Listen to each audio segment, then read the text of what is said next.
Worst game ever. You're so lucky! Overwatch 2? I'm going to play the most hated games on Steam. We'll be basing it off of the lowest percentage of positive reviews, but I'm going to try to find something positive about each one of them. Why are these games so hated? Well, let's find out. By the way, all these games are free to play because War of the Three Kingdoms. This is probably the most hated game on Steam, with only 10% of 65,000 reviews being positive. That's crazy. Now these games I'm playing are free to play, but this one, among others, is hated for the exact opposite. It's free to download, yes, but there are a lot of bad reviews about paying to play. Now this game is Chinese. I don't know Chinese. I gave it a shot. Let's pick him. From the Dynasty Warriors games I've played, he looks like Guan Yu, so that counts for something. I don't really know what I'm doing, I'm just clicking things that lets me click, and I ended up winning. So hopefully I was playing against bots, unless they were more lost than I was. So according to other people, apparently it is a pay-to-win monstrosity that you should turn and run from. I don't speak Chinese. There are quite a few reviews like this.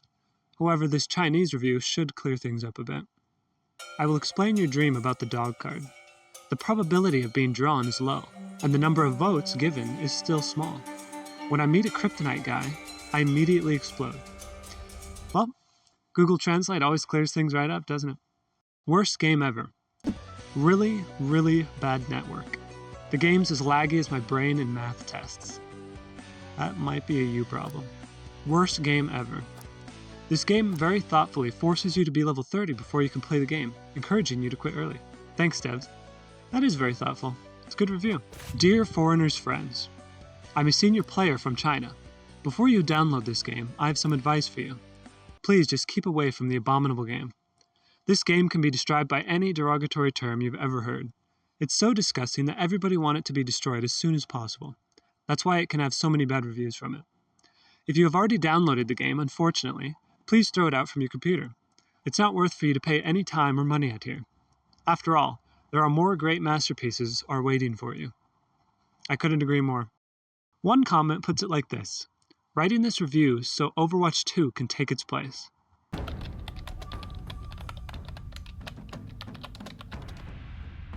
%, of 331,000 reviews. The most hated game on this list in terms of raw negative reviews. The dreaded Overwatch 2. This game is a little unique compared to the others.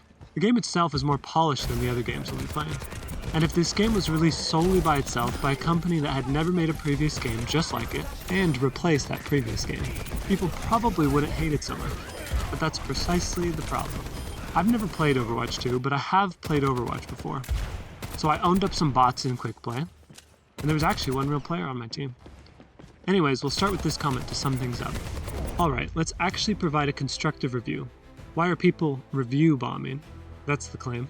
Overwatch 2. We paid for Overwatch, we supported it through its lifespan. It was popular and liked by its community, and turning a happy profit each year.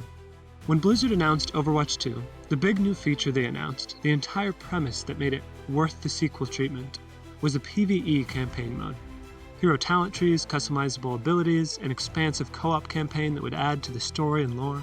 We were told it was going to be so much work that they wouldn't be putting out updates for Overwatch anymore. They were reallocating the staff to work on this new project. Yep. Promising new, greater things while reducing what we've already got. Sounds like a great plan, doesn't it? That's always helped every gaming company in the past. With no updates and no content, Overwatch started to get stale. Might as well have been in the old one, right? They overhauled the graphical engine. I think that's exactly what most people really wanted. They reworked most of the heroes. That's also a really good idea. Other companies should be taking notes. They got incredibly greedy with the monetization. The cherry on top. Well, here's a good positive review. This game is like getting punched in the teeth, repeatedly, until the pain turns to pleasure and you're paralyzed from the neck down. Overwatch 2 promised to bring fresh content and improvements, but unfortunately, it feels more like a downgrade than an upgrade. But like I said, the game is more polished than the others on this list. Being a relatively new player, I can say that the game currently feels great and is a lot of fun. I know the company made mistakes and there are broken promises, but the game itself now, I love it, and it hooked me enough to make me a reoccurring player, and I honestly feel that it is a lot of fun.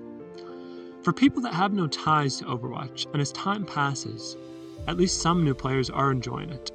Although it has a whopping 22% positive reviews out of 331,000, recent reviews are all the way up to 46% of the last 6,000.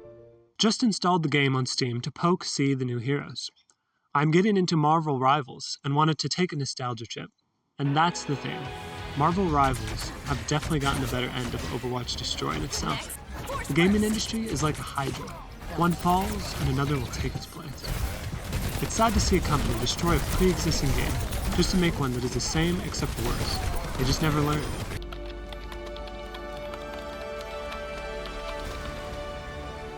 This one doesn't have nearly as many reviews as the others on the list, but I wanted to include its story. And there are actually a few smaller games that have really bad review percentages as well, but I didn't think they fit into the most hated games. So I think I'll come out with another video showcasing some of them soon as well. 18% positive of 1,790 reviews. It was a joke. The startup reminded me of Treasure Planet. Probably didn't make any sense to you. Dauntless.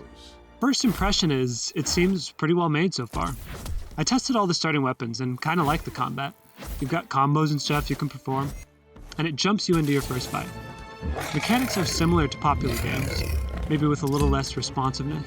You attack and dodge, and you have to watch out for your stamina to deplete. Attacking doesn't deplete your stamina, however. Then you talk to this person, and this person, and this person, and this person, and this person. You know, playing those Chinese games was kinda nice. I didn't have to do as much reading. Completed some quests, flipped this coin, and jumped in with some other players, defeating more enemies. Honestly, I found it pretty fun. You perform combos and whatnot, you have different weapons you can use. But I did notice the battle pass, and I could see how the game could be a grind. So that's my guess, a pay-to-play grind. Let's see what other people have to say. Very Frosty has been playing the game for its entirety, and has amassed close to 6,000 hours, and has enjoyed it, obviously. But over time, it has slowly but surely died, without enough resources, slow updates that didn't necessarily help the game, and a more recent update even erasing progress. The December update to this game might have been one of the worst in gaming history. It turned a chill arcade hunting game into a grindy, poorly designed, unfun piece of garbage. It's sad to see the game go out like this. That's what I thought might be the case. A game with potential has ultimately died. Announcing a shutdown only 2 months after a brand new update that was supposedly going to reimagine the old game, which was already fine on its own, is insane. This is the exact type of malicious incompetence and shameless greed that I'd expect from a crypto company spreading its blight. Bravo and RIP. Many games have seen such a fate, and you might think companies would learn, but greed is one of the most powerful influences over companies. The people in charge often don't care about the game. They care about the money the game generates. The hundreds of hours I spent building up everything I had, all gone with one update. For the second time. Yikes. An unfortunate downfall to a decent game. And like the comment said, it's shutting down soon. So if you've ever wanted to give this game a shot, now's the time.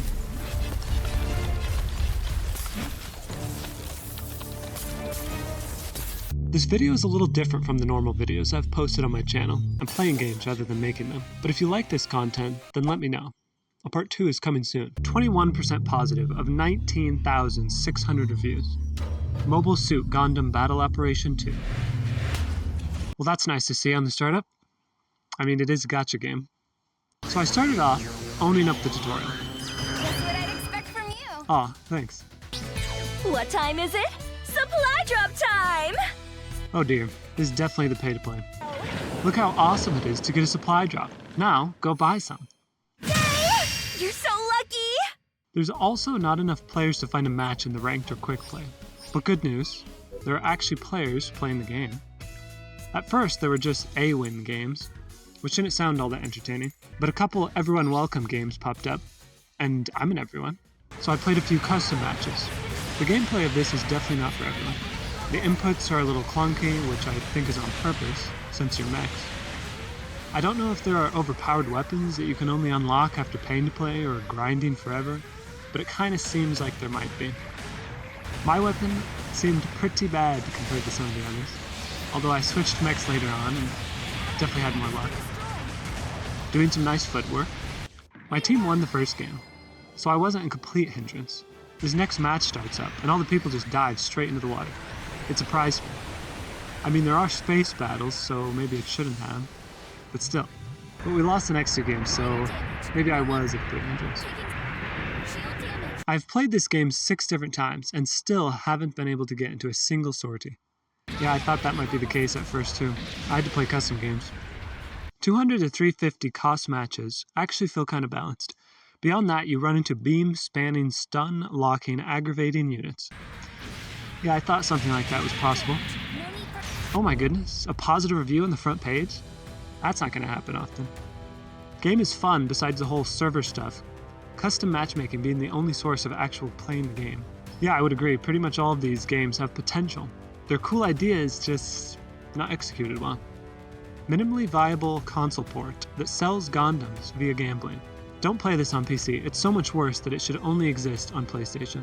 Lots of reviews about laggy servers or that it's just dead.